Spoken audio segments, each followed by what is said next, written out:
Hello, and welcome to this week's Sunday School. This is actually the last week of July, and as you've probably seen in television commercials or perhaps online shopping channels like I watch, there is a sort of fun thing that goes on at this time of the year where they begin to think about Christmas because we're halfway through the year. And so they start offering Christmas specials and things to order ahead of time so that you will have them by December, especially specialty foods. So I got to thinking that perhaps I would join in with a little bit of the fun and read a story to you that's one of my favorites. It's not a story that you find in the Bible, but it's a story that uses one's imagination to talk about events that occurred in the Bible. The book is entitled A Tale of Three Trees, and it is written by Angela Hunt. I hope you will enjoy the story as much as I do. So let's begin.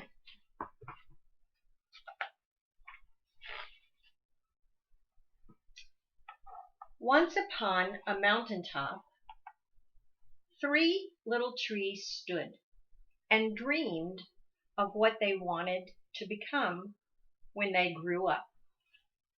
And I'll show you those three trees.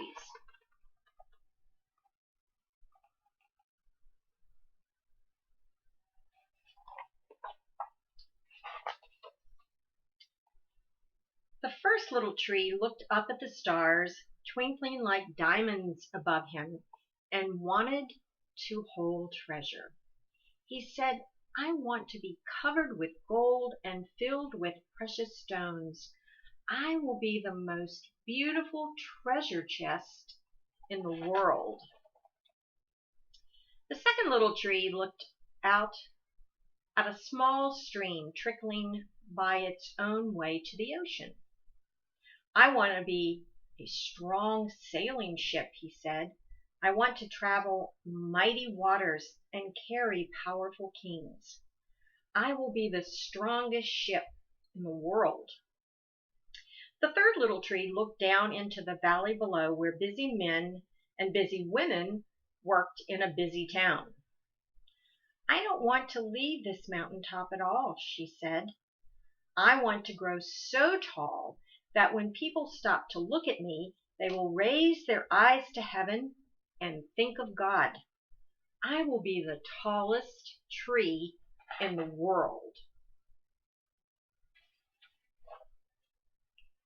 Years passed. The rains came, the sun shone, and the little trees grew tall. One day, three woodcutters climbed the mountain, and you can see.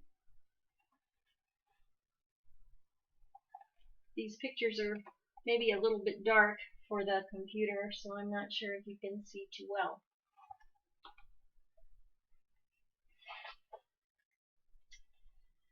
The first woodcutter looked at the first tree and said, "This tree is beautiful. It is perfect for me."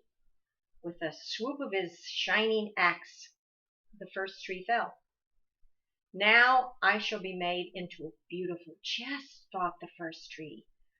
"I shall hold wonderful treasure." The second woodcutter looked at the second tree and said, "This tree is strong. It is perfect for me." With a swoop of his shining axe, the second tree fell. "Now I shall sail mighty waters," thought the second tree.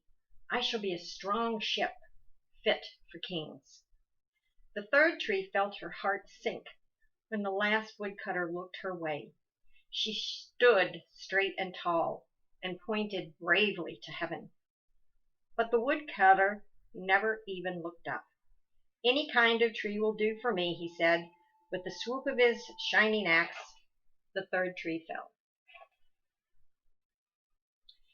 The first tree rejoiced when the woodcutter brought him to a carpenter's shop, but the busy carpenter was not thinking about a treasure chest.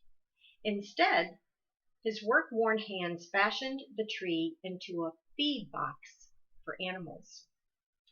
The once beautiful tree was not covered with gold or filled with treasure. He was coated with sawdust and filled with hay for hungry farm animals. The second tree smiled when the woodcutter took him to a shipyard, but no mighty sailing ships were being made that day. Instead, the once strong tree was hammered and sawed into a simple fishing boat, too small and too weak to sail an ocean or even a river. He was taken to a little lake. Every day, he brought in loads of dead, smelly fish. The third tree was confused when the woodcutter cut her into strong beams and left her in a lumber yard. What happened? The once tall tree wondered. All I ever wanted to do was stay on the mountaintop and point to God. Many, many days and nights passed. The three trees nearly forgot their dreams. But one night, golden starlight poured over the first tree as a young woman placed her newborn baby in the feed box. I wish I could make a cradle for him, her husband whispered. The mother squeezed his hand and smiled as the sunlight shone on the smooth and sturdy wood. This manger is beautiful, she said, and suddenly the first tree knew he was holding the greatest treasure of all.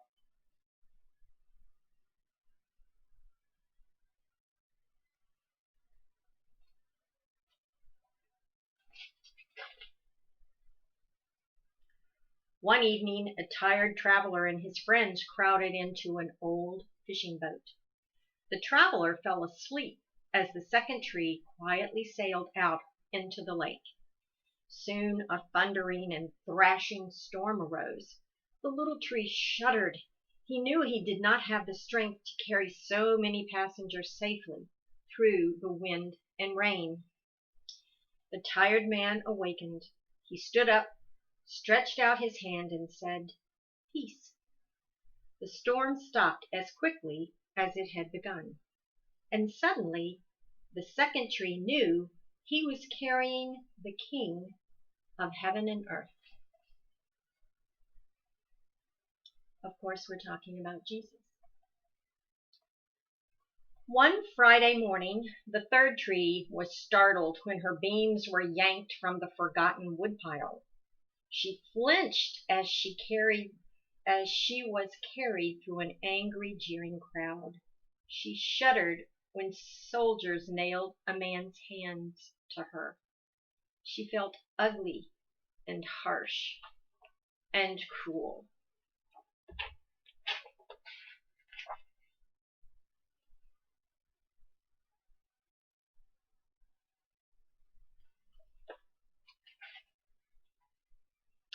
But on Sunday morning, when the sun rose and the earth trembled with joy beneath her, the third tree knew that God's love had changed everything.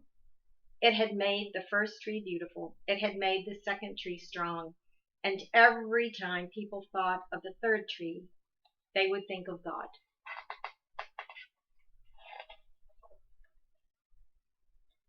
That was better than being the tallest tree in the world. So, of course, each of those stories related to a story that we know about Jesus. And that led me to think about a passage from Matthew 25. And I'm going to quickly go over Matthew 25, verses 34 through 40. Jesus was always telling people stories. It helped them remember what he had to say and would give them some meaning behind the message that he was trying to convey. So Jesus said, the kingdom of heaven is like a king who would say to those on his right hand, those who had done the right thing, "Come, you that are blessed by God, inherit the king prepared for you from the foundation of the world. For I was hungry, and you gave me food. I was thirsty, and you gave me something to drink. I was a stranger, and you welcomed me. I didn't have any clothes, and you gave me clothing. I was sick, and you took care of me. I was in prison, and you visited me." And then the people said to him, "Lord, when did we do that? When did we give you food or something to drink or visit you or clothing?" And Jesus said, "When you saw a stranger and you welcomed them, and when you went and visited someone who was sick or in prison, I will tell you that just as you did it to the least of these who are members of my family, you did it to me." So we always, as we've talked about over and over and over again in Sunday school, God put us here to help other people.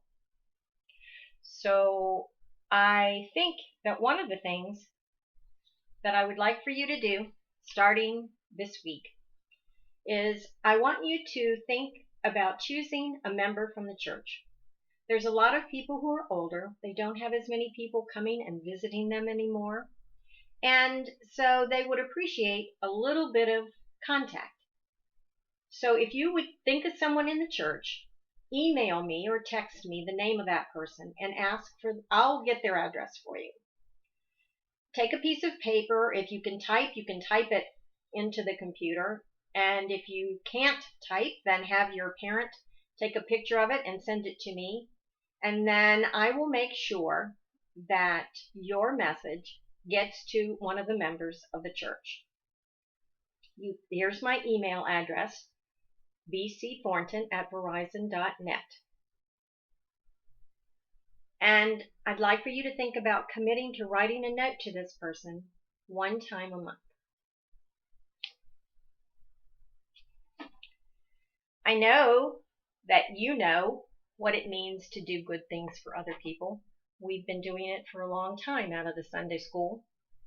And I wanted to show you this picture, which is one of your latest assignments and projects, which has had such long and broad-reaching effects for those for whom receive your mask. And so I wanted to put this up as a reminder to all of us that sometimes it just doesn't take a whole lot to do great things. And let's think about that as we go forward this week. Happy Christmas in July. I'll talk to you next week. Take care.